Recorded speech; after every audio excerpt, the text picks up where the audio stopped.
Bueno, vamos a ver fuerzas distribuidas sobre línea,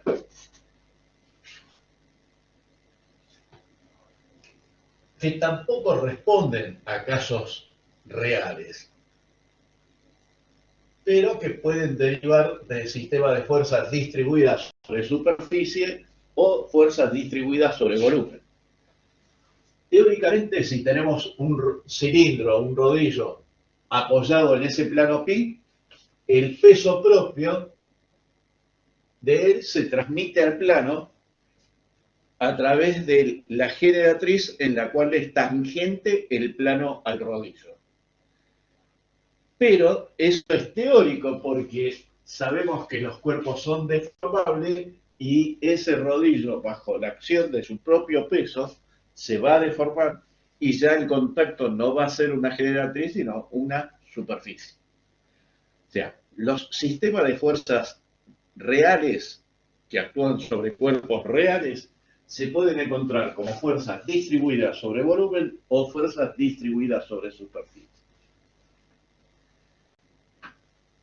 Los sistemas de fuerzas distribuidas sobre líneas son, digamos, casos teóricos que pueden responder a fuerzas distribuidas sobre volumen o sobre superficie.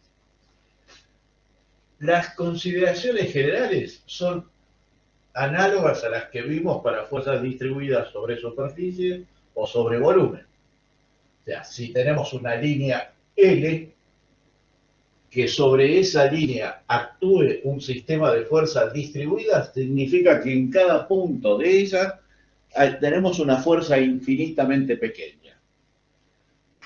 Si tomamos en el entorno de un punto C un elemento de línea delta L y reducimos al punto C, obtenemos la fuerza, delta R,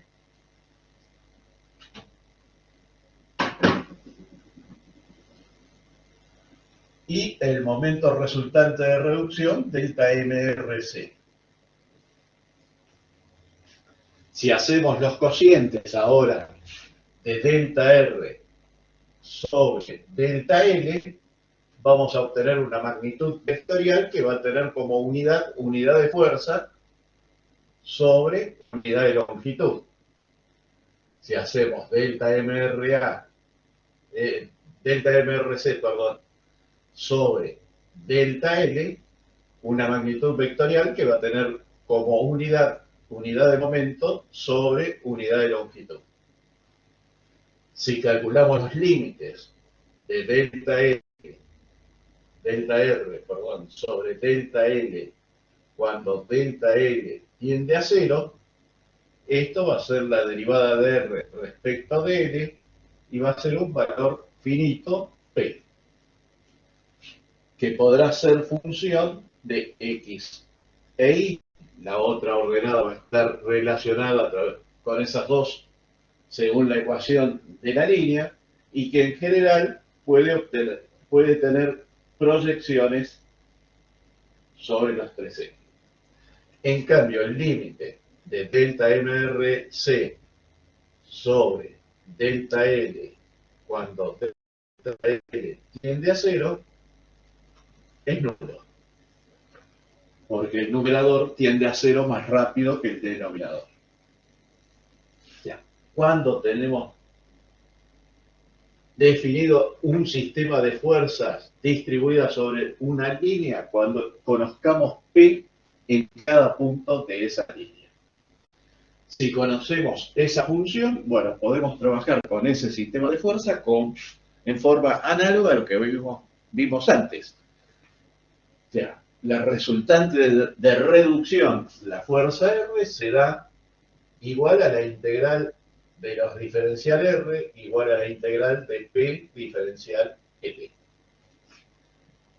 Y el momento resultante de reducción respecto de un punto, por ejemplo, el origen de coordenadas, la integral de los C menos O vectorial diferencial R. O sea, integral de los C menos O vectorial P diferencial L.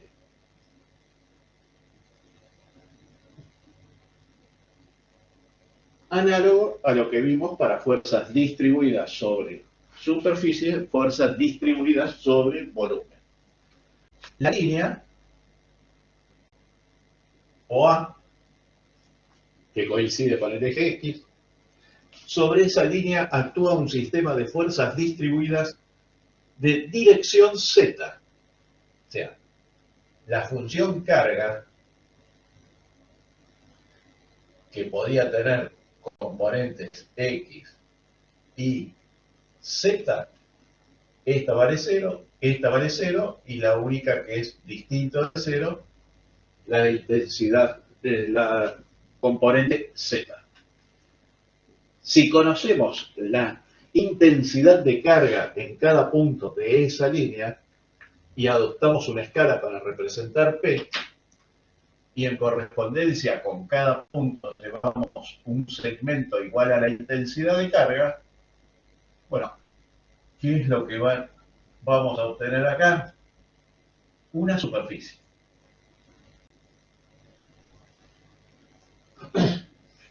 A esa superficie se la llama diagrama de cargas.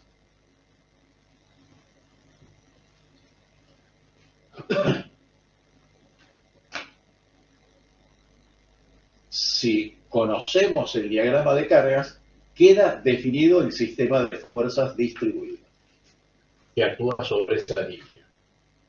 O sea, para una ordenada genérica X, tomamos el elemento de longitud diferencial X y ahí la intensidad de carga es P sub Z.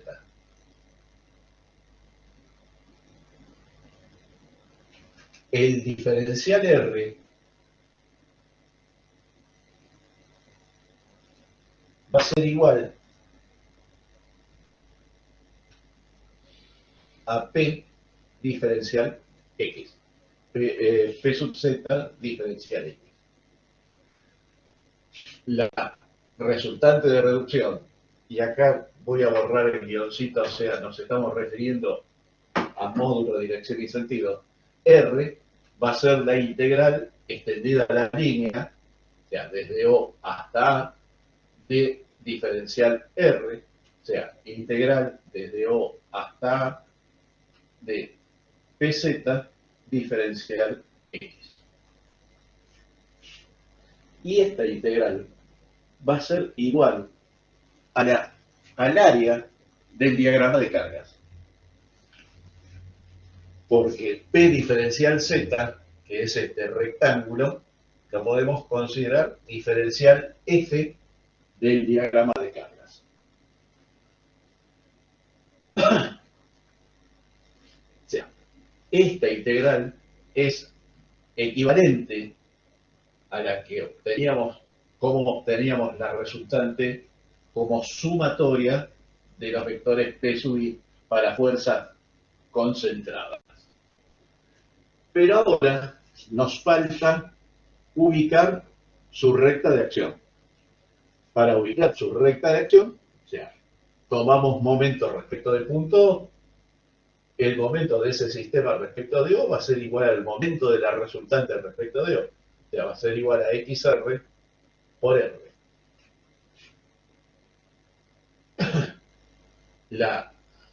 El momento del diferencial R respecto de O es la integral de X diferencial R. O sea, integral de X diferencial R vale P sub Z diferencial X.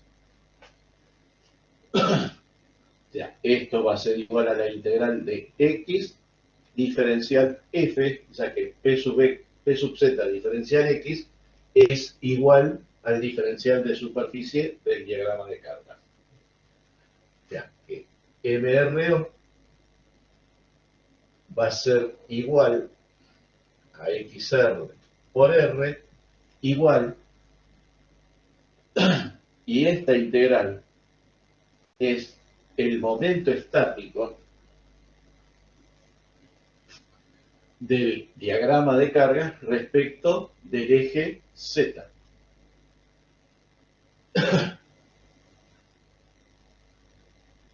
Y el momento estático de una superficie respecto del eje Z es a la superficie por la distancia del baricentro al eje.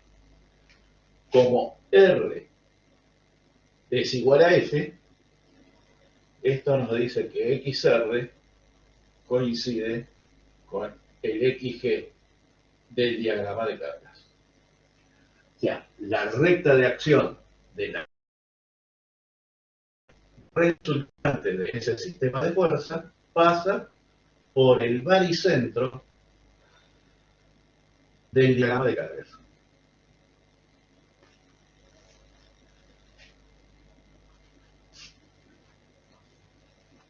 Bueno, ¿con qué diagramas de carga vamos a trabajar nosotros? Generalmente con diagramas donde la intensidad de carga es constante o donde la intensidad de carga varía en forma lineal. Y para esos casos de variación lineal pueden presentarse dos casos particulares que vamos a plantear ahora. Bueno, ¿está entendido esto? Bien. Nosotros podemos definir el diagrama de cargas cuando la línea sobre la cual actúa la carga es recta y la dirección de la carga es perpendicular a ella. Si no se dan esos dos requisitos, es imposible definir diagrama de cargas. Trabajar con diagrama de cargas.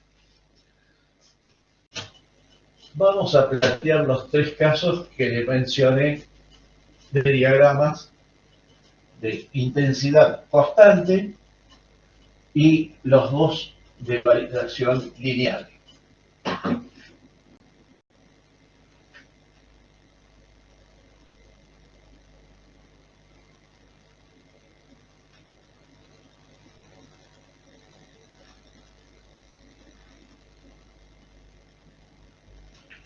O sea, sobre esa línea OA que hago coincidir con el eje X, actúa una carga distribuida de intensidad constante.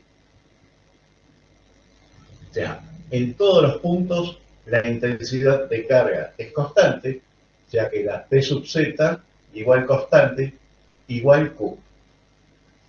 ¿En qué unidades va a estar definida Q? Tantas toneladas por metro o tantos kilos por centímetro o kilogramos por metro. La longitud de la línea va a ser L, entonces la resultante de ese sistema de fuerza distribuida, R, va a ser igual al área del diagrama de carga, o sea, el área de este rectángulo, que va a ser igual a Q por L. Su recta de acción pasa por el baricentro del diagrama de cargas, o sea que esta distancia va a ser L sobre 2.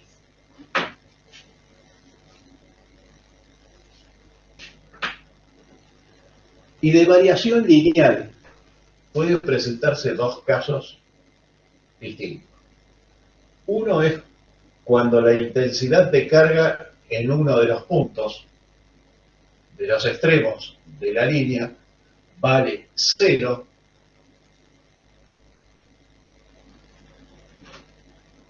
y entonces el diagrama de cargas termina siendo triangular. Si L es la longitud de la línea y en A la intensidad de carga igual a Q, o sea, variación lineal. Bueno, acá la fuerza R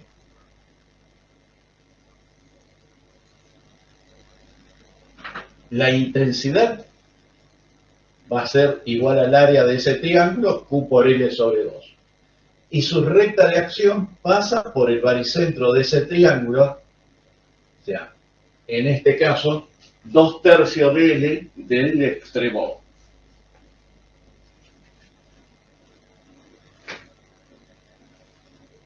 Y si necesitamos en forma explícita la función carga, fíjense, para una ordenada genérica X, la intensidad de carga vale P sobre Z.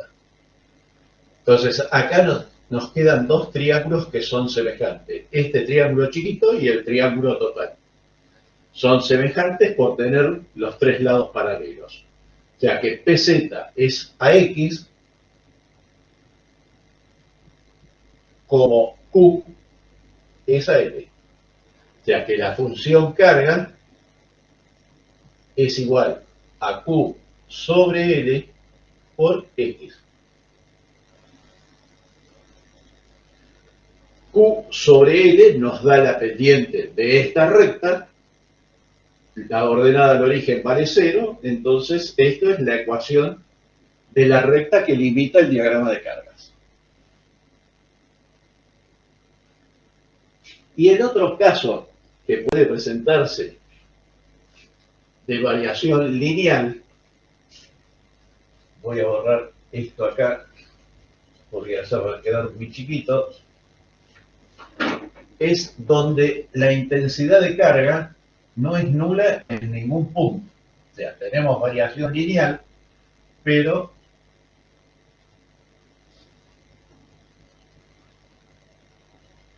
la línea es el segmento OA.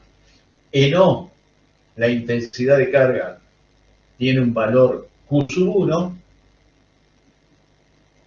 y en A, la intensidad de carga, un valor Q sub 2.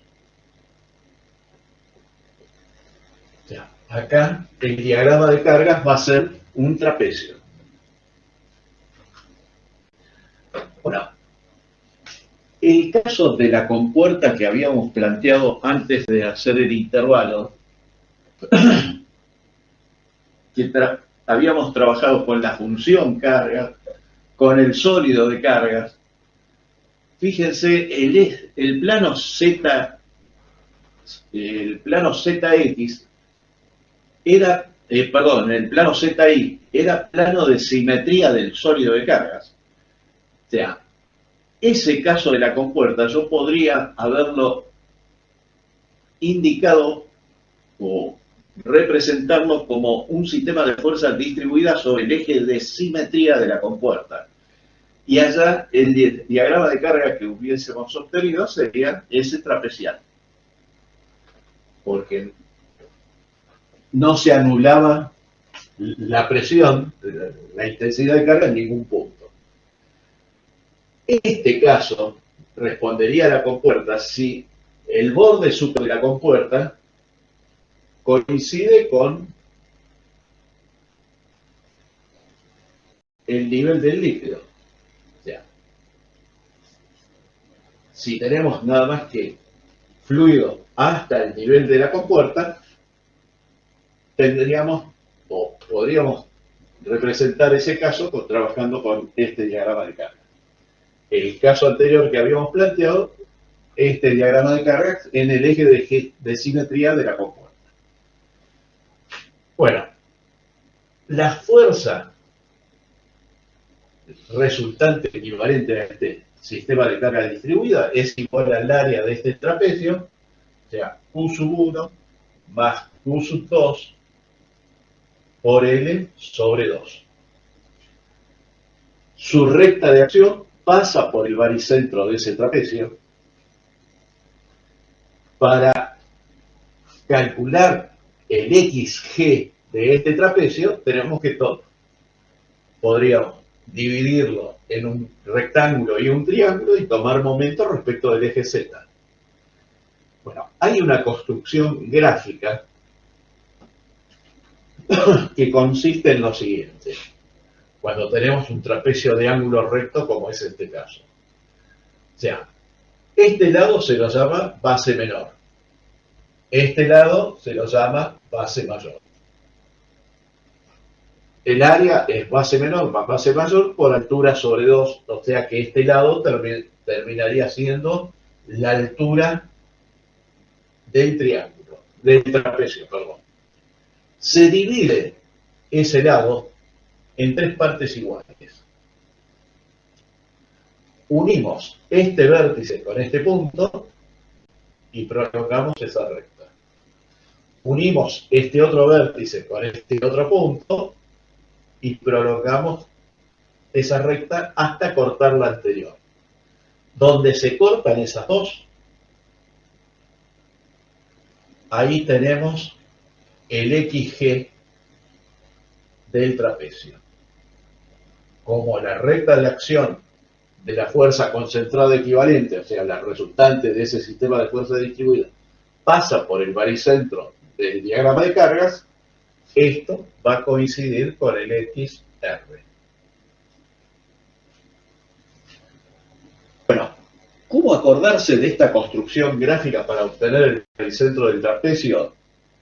Es simple, porque fíjense, ese trapecio, o este triángulo, es un trapecio particular donde la base menor vale 0. O sea, este lado sería la base mayor del trapecio, la base menor vale 0, y L es la altura del trapecio. Si nosotros dividimos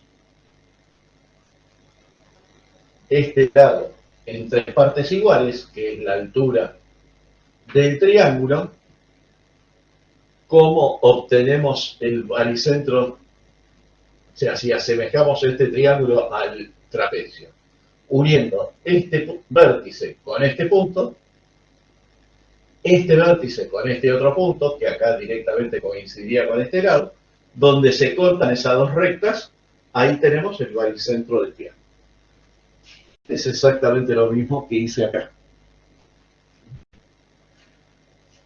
Y si necesitamos trabajar con la función carga en forma explícita, acá vimos que era la ecuación de esta recta y la ecuación de esa recta es esto. Q sobre L por X, Q sobre L es la pendiente y X la distancia al origen. Bueno, acá la función carga, si tomamos para una ordenada genérica X, esa es la intensidad de carga P sub Z. La intensidad de carga que tenemos en ese punto. Bueno, acá no tenemos un triángulo CN. Acá vamos a tener un trapecio y otro trapecio. Pero fíjense que ahí tenemos un triangulito y este triángulo total, que los dos son semejantes por tener los tres lados paralelos. O sea que este valor es AX, como esto, que es Q sobre 2 menos Q sub 1, es AL.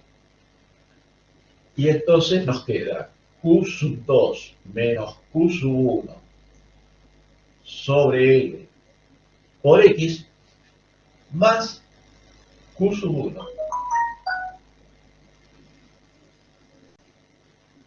sea, Q sub 2 menos Q sub 1 sobre L por X es la pendiente sin el X.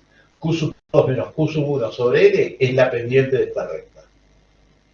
Y Q sub 1 es la ordenada del origen. O sea, la semejanza entre esto y esto. Acá, la línea que limita el diagrama de cargas pasa por el origen de coordenadas, o sea, para X igual 0, la intensidad de carga 0. Acá no pasa por el origen de coordenadas, o sea, para X igual 0, la intensidad de carga es Q sub 1. Entonces, la función carga es esta. Bueno, en realidad, en los sistemas que vamos a trabajar nosotros, en sistemas vinculados y en diagramas de esfuerzo característicos, vamos a trabajar con diagramas de cargas, o sea, considerando cargas distribuidas sobre líneas.